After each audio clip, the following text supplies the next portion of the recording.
लेकर के काफी समस्या आ रही है, लेकिन सरकारी व्यवस्था ये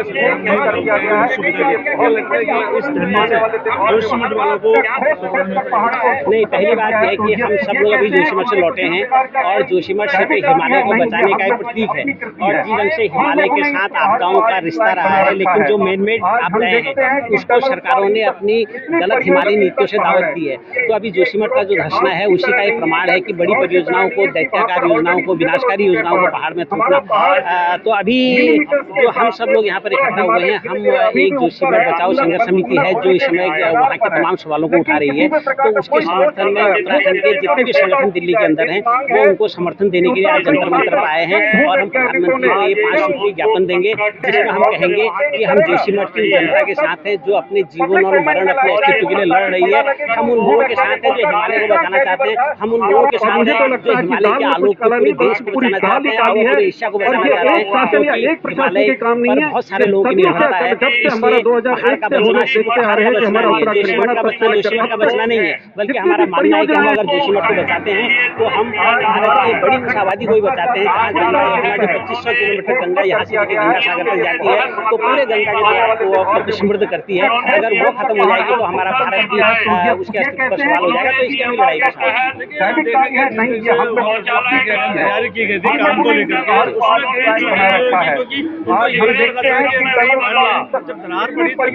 नहीं, उनको बहुत पता था।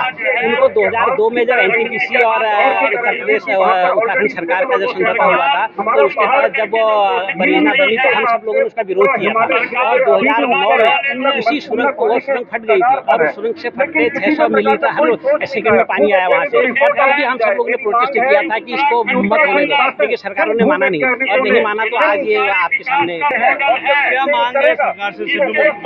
पहली मांग ये है कि हमने नारा दिया है NTPC go back. NTPC go back का मतलब है कि हिमालय पर बनी रही विनाशकारी नीतियों के खिलाफ नंबर 1। नंबर दूसरा ऐसा है, हम ये कह रहे हैं कि जो हमको जमीन के बदले जमीन दी जाए, हमारा 2001 से हम जो मकान के बारे हैं कि हमारा उत्तराखंड बना तब से हम एक स्थायी जो जोशीमठ है अभी जब जोशीमठ दबेगा, जब जोशीमठ स्थिर होगा तो उसमें हमको सब लोगों को उसका मालिकाना हक मिलना चाहिए। ये हम सब लोगों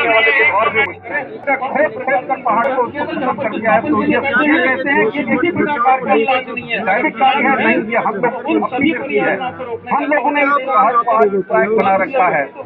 देखिए, मांग तो तब होती है जब आपकी स्थायित्व जो है उस पर सवाल नहीं होता। जोशीमठ परिचायक है उत्तराखंड में मानव की बेहोशी से, सूखती नदियों का, उसकी गलतियों से, उसके धंधे से, बिकते जंगलों का और दरकते पहाड़ों का। जोशीमठ कोई एक साधारण बात नहीं है। 4 साल से उठती आवाज, 4 क्या उससे तो ज्यादा, लेकिन हम लोग तो हम तो शुरुआत से जुड़े तो 4 साल से आवाज लगाने वाले लोगों की जो दर्द है ना, उसको दबा देने की बात है।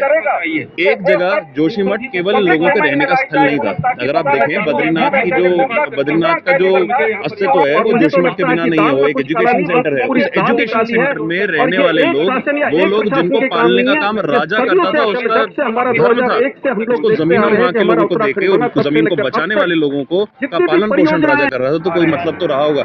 आज सरकार उनकी जमीनों को एक तरह से अपनी भूख को पूरा करने के लिए, अपने पैसे को पूरा करने के लिए, और ये जताते हुए कि तुम लोग हमारे ऊपर लाइबिलिटी हो, कि तुम लोगों को पालना तो हमारी लाइबिलिटी है, तो तुम्हारी जमीन पर हमारा अधिकार है, आपके घरों पे हमारा अधिकार है।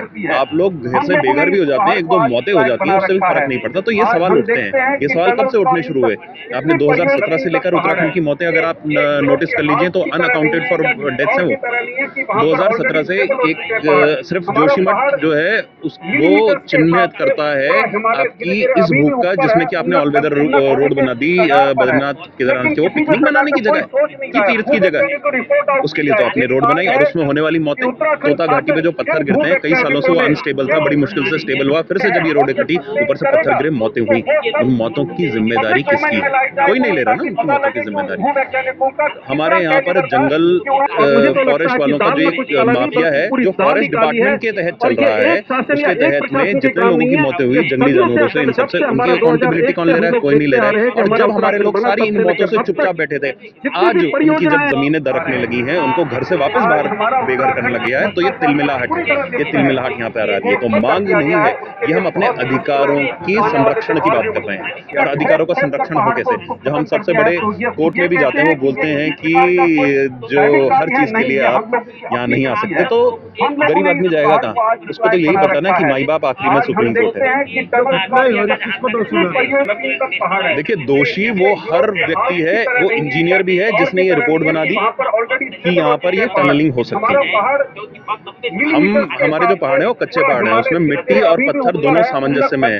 आपने नीचे से उसकी कटिंग करी, कैसे बचेगा? ये स्विट्जरलैंड के पहाड़ नहीं है, ये ग्रीनलैंड के पहाड़ नहीं है, ये पहाड़ तब से यंग माउंटेन है। और इस यंग माउंटेन में जब कोई भी छोटा सा पत्थर दरकता है तो पूरा पहाड़ नीचे आता है, लैंडस्लाइड होती है। इन्होंने ये रिपोर्ट बना दी। एलएनटी की को भी की रिपोर्ट को देखे ना, उसने क्यों अपना काम बंद कर दिया?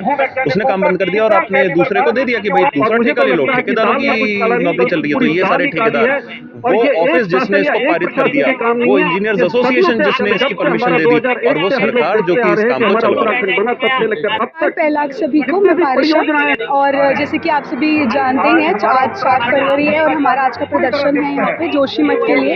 और आप सभी देख ही रहे हैं कि पहले टिहरी और अब जोशीमठ और धीरे धीरे करके उत्तराखंड के कई जो गांव हैं, हमारे पौराणिक हमारे जो घर हैं, वो सारे ढलते जा रहे हैं। लोगों की जो त्रासदी वहाँ पे आ रही है, एक भगवान तक पहुँचने का रास्ता ये कम कर रहे हैं कि हम भगवान तक जल्दी पहुँच सके। तो ये बहुत ही, मेरे हिसाब से तो ये बहुत ही गलत बात है कि आपको ईश्वर तक पहुँचना है तो आपको उतने कष्ट भी करने चाहिए। और रास्तों को छोटे करने का मतलब आप पहाड़ों को बीच में से कर रहे हैं। तो कोई भी चीज जो एक पहाड़ है हमारे, वो जितने कठोर बाहर से दिखते हैं वो उतने निर्मल है अंदर से। तो ठीक इसी तरीके से आप जो हैं, हमारी सरकार से यही उम्मीद है कि इसके ऊपर जल्द से जल्द वहाँ पे किया जाए। क्योंकि वहाँ पे अभी हम लोग जब होके आए, चारों गए वहाँ पे, उन लोगों ने देखा कि वहाँ पे अभी भी धीरे धीरे करके थोड़ा थोड़ा काम चल ही रहा है, रुका नहीं है काम को पूरी तरीके से।